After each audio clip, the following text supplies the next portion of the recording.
If you're a realtor who cold calls like me and you're freaking out about your contact rate and your pickup rate, because for some reason I keep getting comments on my channel, my DMs, and my Instagram, and emails about contact rate, even in our private Facebook group, like what's everyone's pickup rate? What's everyone's contact rate? If you're going to ask me about your Redux or your Enzo or your Call Tools or your Ready Mode or your Vulcan that you're struggling, I apologize. I'm not an expert in any of those dialers. I have been using Mojo Dialer for a very long time.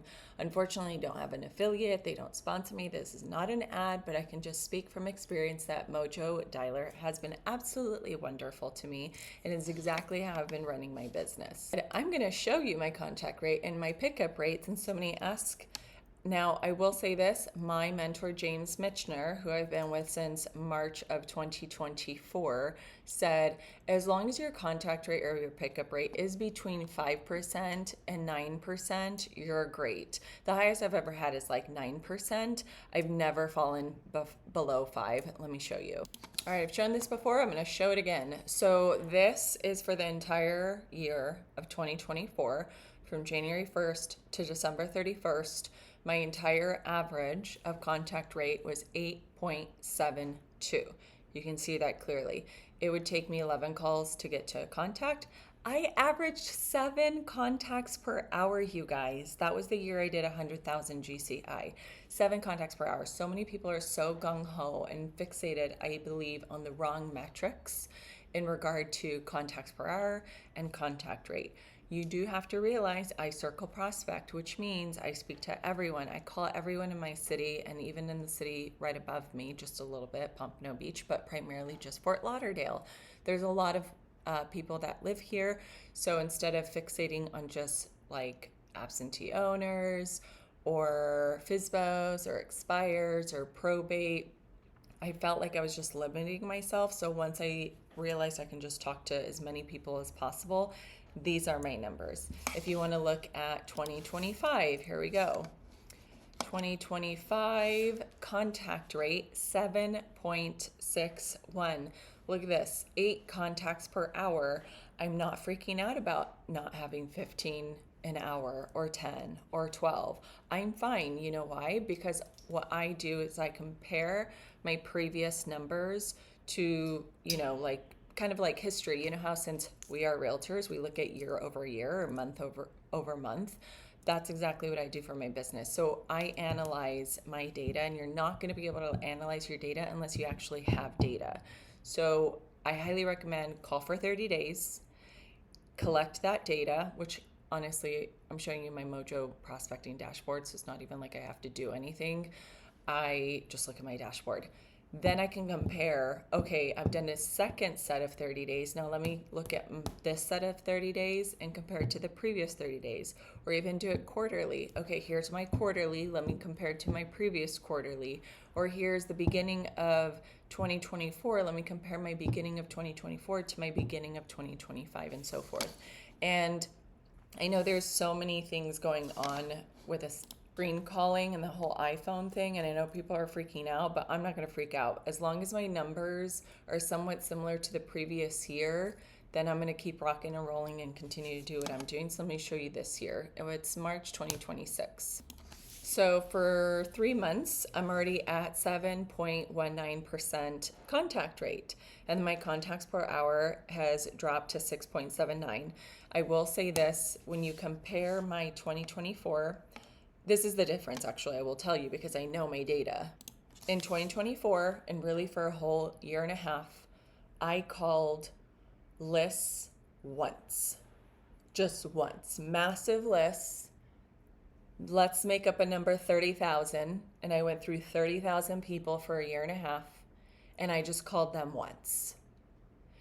After that, because I started live streaming and getting input from my audience, which I totally love, but I figured, you know what, let's experiment. Let me get answers for us. So then I started calling lists 2-3 times. Guess what happened? My contact rate went down. That's the variable that I chose to change.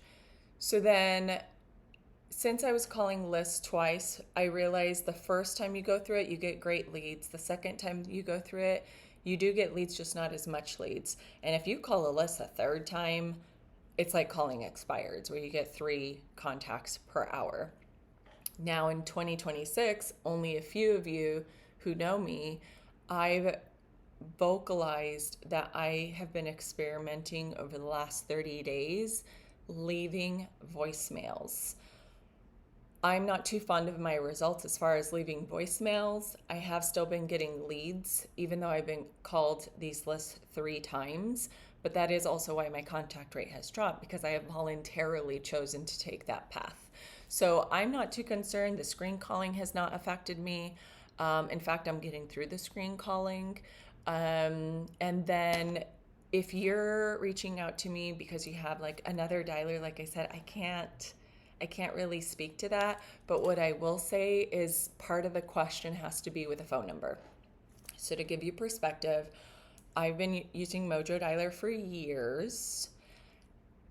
I have 2 phone numbers that I pay Mojo for, $10 a month each. One of them I have had since December of 2023, and the other one I have had since January 2024.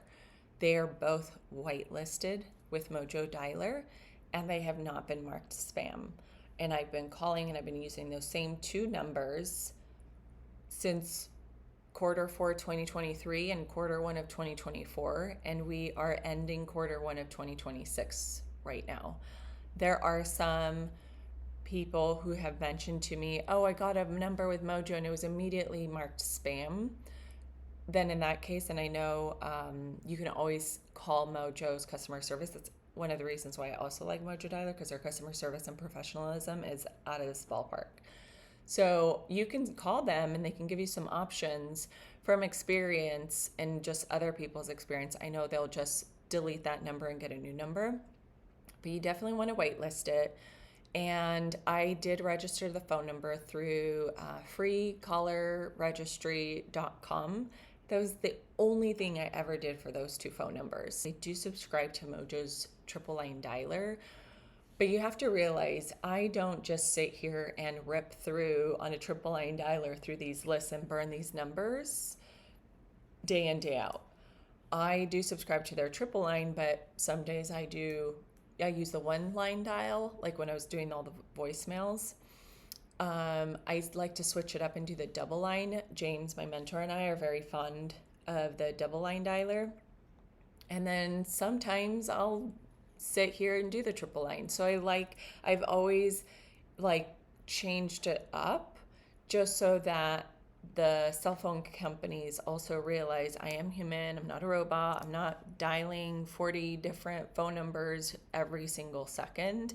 I'm a human being. I'm a business owner, and I'm here to do business. But you also do have to remember, I am circle prospecting. I'm not calling expireds. I'm not calling FSBOs. I'm not calling probate. I'm not calling divorcees. I'm not calling estates, absentee owners, whatever it is. I'm just calling people. I'm just having conversations. But I feel comfortable and confident because I can rely on the data. And one of my other mentors, who's very analytical, and she's teaching me more and more about data, she realized as long as I have the data, and Daniel Priestley was the one who opened my eyes years ago, who said, as long as you have your data, you can rely on your data to be true. So I highly recommend you start learning to read your data, understand your data, lean on your data, because you will be more comfortable and confident knowing that you'll take action and the numbers speak for themselves. They're not lying to you. If you want, go ahead and watch here. If you want to sign up for Mojo Dialer, I just give like a whole walkthrough how I have my entire like how you can get started with Mojo Dialer. Again, not sponsored, not ads. It's just what I use to like keep my business running. I'll see you guys later. Bye.